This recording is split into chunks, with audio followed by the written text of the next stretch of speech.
जायकवाडीच्या विसर्गामुळे मराठवाड्यामध्ये महापूर आलाय।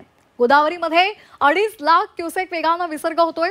नदीकाठच्या गावांना पुराचा वेढा पडलेला आहे आणि त्यामुळे जनजीवन पुन्हा विस्कळीत झालंय। पैठणच्या बाजारपेठेमध्ये सुद्धा पुराचं पाणी शिरलंय। अनेक दुकानांमध्ये पाणी शिरल्यामुळे त्यांच्या संपूर्ण साहित्याचं नुकसान झालेलं आहे। जायकवाडी धरणातून सध्या 2.5 लाख क्युसेक वेगाने पाण्याचा विसर्ग होतोय। मध्यरात्री हेच प्रमाण 3 लाख क्युसेक इतकं होतं। त्यामुळे गोदावरी काठच्या गावांना पुराचा वेढा पडलेला होता। तर ही दृश्य पाहतोय। मोठ्या प्रमाणात पाण्याचा विसर्ग केला जातोय आणि त्यामुळे नदीकाठच्या गावांना पुराचा वेढा पडलेला आहे।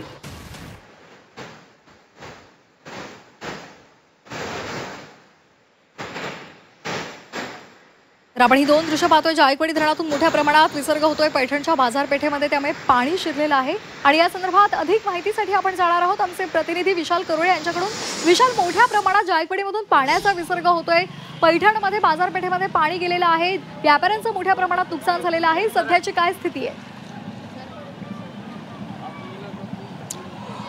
मी यावेळेस पैठणच्या छत्रपती शिवाजी महाराज चौकात आहे आणि तुम्हाला दाखवतोय सध्या माझं गुडघ्यापर्यंत पाणी आहे आणि इथं ही दुकानं सुद्धा जी बाजारपेठेतली आहे ती अर्ध्यापेक्षा जास्त आता पाण्यामध्ये पूर्णतः डुबलेली आपल्याला दिसते।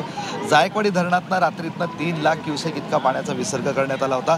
जेव्हापासून जायकवाडी धरणाची निर्मिती झाली आहे तेव्हापासून पहिल्यांदाच इतका मोठा हा विक्रमी विसर्ग या ठिकाणी करण्यात आला आहे। त्यामुळे शहरामध्ये पाणी घुसायला सुरुवात झाली।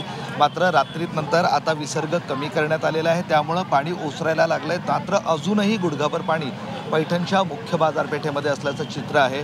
पैठणच्या बाजारपेठेमध्ये पाणी घुसलंय, बस स्थानकाजवळ पाणी घुसलेलं आहे आणि त्यामुळे अनेक घरं आता पाण्यात अर्ध्यापर्यंत बुडालेली असल्याचं चित्र आहे।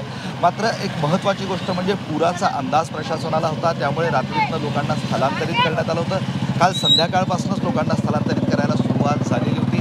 फक्त पैठण शहर आणि आजूबाजूच्या गावातून 3000पेक्षा जास्त लोकांना स्थलांतरित करण्यात आलं होतं। त्यामुळे जीवितहानी टळलेली आहे। मात्र तरीसुद्धा पाणी आपल्याला बाजारपेठेमध्ये दिसतंय। सध्या जायकवाडी धरणातला जो विसर्ग आहे तो 2,30,000पर्यंत कमी करण्यात आला आहे, म्हणजे जवळपास 70,000 ते 80,000 इतका विसर्ग कमी करण्यात आलेला आहे। त्यामुळे हळूहळू पाणी ओसरायला सुरुवात होईल। मात्र तुर्तास गावात आपण जसं जाऊ तसं कमरे इतकं पाणी इथं सगळं साचलेलं आहे आणि त्यामुळे निश्चितपणे काही व्यापाऱ्यांनी आपल्या दुकानातलं सामान बाहेर काढलेलं होतं, त्यामुळे त्यांचं नुकसान झालं नाही।